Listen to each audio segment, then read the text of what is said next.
spent some time in southern England, where I had the opportunity to see the historical sites in battle.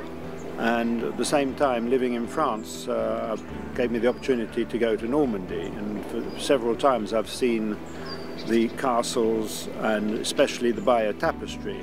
Having always had a passionate interest in history, this was one story that I felt had to be told.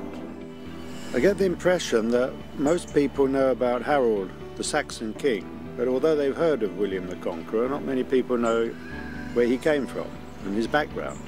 So what I've attempted to do is to describe his life from when he was born in Normandy and grew up to become the most powerful feudal warlord in Northern Europe, defeated his enemies in Brittany and France, and finally invaded England to take the crown. When you see how politics is today, and you look back at the intrigue and the political infighting and secret deals that were going on at the time to decide who was going to be the successor of Edward the Confessor, it's quite a fascinating story.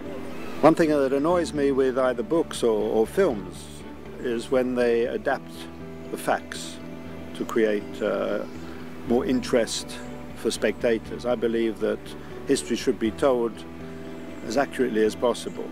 In order to obtain the facts and get as much information as possible, I spent time in Normandy, in Bayeux, the Tapestry Museum, and also went as far as Norway to look into the Viking part of this history.